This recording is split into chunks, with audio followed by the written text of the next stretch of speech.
Hi hello అండి. ఎలా ఉన్నారు? అందరూ బాగున్నారా?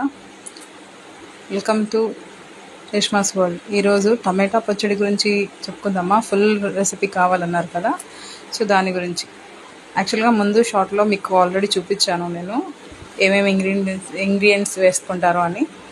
దాంట్లో ఏమేమి అవసరం ఉంటుందో అవన్నీ. సో కాకపోతే ఇప్పుడు మీకు అది ఎలా ప్రిపేర్ చేస్తారో, దానికి ఎంత టైం పడుతుందో, సో మీకు అవన్నీ డీటెయిల్గా చూపిస్తాను ఈ వీడియో. ఓకేనా? ఇక్కడ చూస్తున్నారా, ఒక బాండీలో మనం ముందుగా తీసుకున్న 2 మిరపకాయలు మంచిగా రోస్ట్ చేసుకోవాలి. సో గ్యాస్ని కొంచెం సిమ్లో పెట్టుకొని మనం మంచిగా అది అంటే నల్లగా కాకుండా రోస్ట్ చేసుకోవాలి. అందులోనే 1 టేబుల్ స్పూన్ ఆయిల్ వేసుకోండి. సో ఆ ఆయిల్ వేసిన తర్వాత చూస్తున్నారు కదా, మంచిగా రోస్ట్ చేసుకొని మళ్ళీ మనం కొంచెం ఎక్కువ నల్లగా కాకుండా జస్ట్ ఇట్లా రోస్ట్ చేసేసుకొని ఆయిల్ వేసుకున్న తర్వాత దాన్ని ఒక బౌల్లో తీసేసుకోండి. ఓకేనా? సో ముందు చెప్పినట్టు షార్ట్లలో మీరు చూడండి, చూడకపోతే వెళ్ళి. సో మీకు డీటెయిల్గా అర్థమవుతుంది నేను ఇందులో ఏమేమి వేసాను. ఓకేనా? సో ఇవి తీసుకున్న తర్వాత సో ఆ బండిలోనే మనకు 1 టేబుల్ స్పూను ధనియాలు. సో ఇది కూడా మంచిగా మనము సిమ్లోనే పెట్టుకొని రోస్ట్ చేసుకుందాం. చూస్తున్నారా ఎంత బాగా మంచి కలర్ వస్తుందండి, చాలా రోజులు నిల్వ ఉంటుంది. సో ఇది కొంచెం మనకి ధనియాలు కొంచెం రోస్ట్ అవ్వగానే దీంట్లో మనము 1 టేబుల్ స్పూన్ జీలకర్ర వేసుకున్నాం. జీలకర్ర వేసేసుకున్నాం. చూస్తున్నారు కదా, ఇది జీలకర్ర వేయగానే సో దీంట్లోనే 1/2 టేబుల్ స్పూను మెంతులు. నేను వేసింది మెంతులండి. సో దీన్ని మనం 1 టేబుల్ స్పూను ఆవాలు. సో ఈ 3 మనం మంచిగా రోస్ట్ చేసేసుకోవాలి. ఇప్పుడు వేసుకున్నాం కదా, ధనియాల్లో మనం వేసుకున్నవన్నీ మంచిగా రోస్ట్ చేసేసుకొని దాన్ని కూడా స్లోలీ కొంచెం రోస్ట్ చేసుకొని తీసేసుకోవాలి ఒక బౌల్లో. సో అంతా మంచిగా చల్లారిపోయిన తర్వాత మనము ఒక స్టవ్ మీద బాండి పెట్టి దాంట్లో దీనికైతే ఆయిల్ ఎక్కువే పడుతుందండి, మీరు ఒకసారి చూసి వేసుకోండి. ఓకేనా? నేనైతే అందాజుగా వేస్తున్నాను ఆయిల్ని. సో మనం ఆయిల్ కొంచెం హీట్ ఎక్కాక మనం టమాటాలు వేసేసుకుందాం. మనం ఆల్రెడీ కట్ చేసి పెట్టుకున్నాం కదా టమాటాలు. సో సన్నగా తరిగేసుకుంటే తొందరగా అవి మంచిగా ఉడకడానికి హెల్ప్ అవుతుందండి. సో చూసారు కదా, నేను టమాటాలన్నీ మంచిగా చిన్న చిన్న ముక్కలుగా కట్ చేసేస్తున్నాను.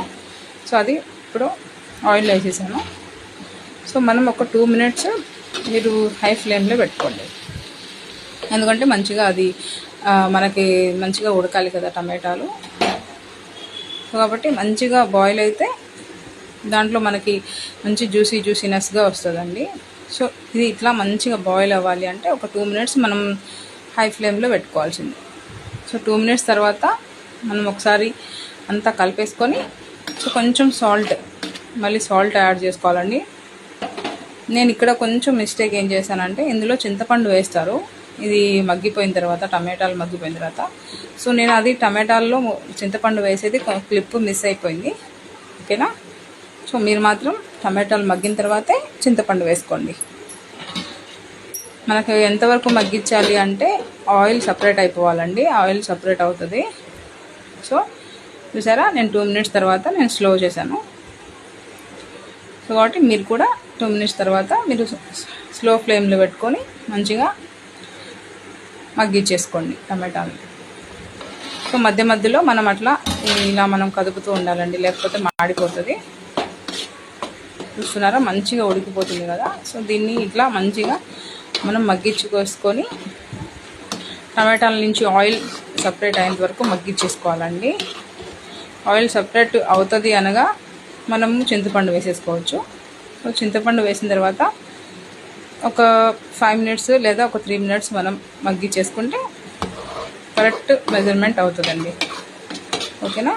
నేనైతే ఆయిల్ని కొంచెం అందాజుగానే వేసుకున్నాను. సో మీరు కూడా చూసి వేసుకోండి. కానీ ఇది 15 డేస్ వరకు నిల్వ ఉంటుందండి, మీరు ఫ్రిడ్జ్లో కూడా స్టోర్ చేసుకోవచ్చు. సో మంచి రెసిపీ, మీకు ఒకసారి మీరు ట్రై చేయండి. చూస్తున్నారు కదా, చూడండి ఎంత బాగా మగ్గిపోయిందో. మనకు టమాటాలన్నీ స్మాష్ అయిపోతాయి, అందులో మనకు అస్సలు తొక్కలు అనేవి కనిపించవు. మనం ఇలా ఇన్స్టెంట్గా దోశల్లోకి, ఇడ్లీలోకి, వేడివేడి అన్నంలోకి కొంచెం నెయ్యి వేసుకొని వేడివేడి అన్నంలో వేసుకొని తిన్నా ఈ టమాటా పచ్చడి చాలా బాగుంటుందండి, ఎమ్మిగా. సో మా ఇంట్లో అయితే నేను ఇట్లా ఇదిగో చూడండి, ఇట్లా ఆయిల్ సపరేట్ అయిపోవాలి. అది అయిపోయిన తర్వాత చూసారా, మీకు ఎలా అవైలబుల్లో ఉంటే అలా మీరు చేసేసుకోండి, ఓకేనా. నేను మీకు చూపించడానికి కన్వర్ట్గా ఉంటుందని నేను మిక్సీలో వేసేస్తున్నాను, అంటే కొంచెం మంచిగా మెత్తగా అయిపోతుంది కదా. సో ఇందులో మనం ఏం చేసుకున్న అన్ని ఇంగ్రీడియంట్స్ వేసేసుకున్నాము. సో మంచిగా దీన్ని మనం ఇది చేసేసుకుందాం, ఓకేనా.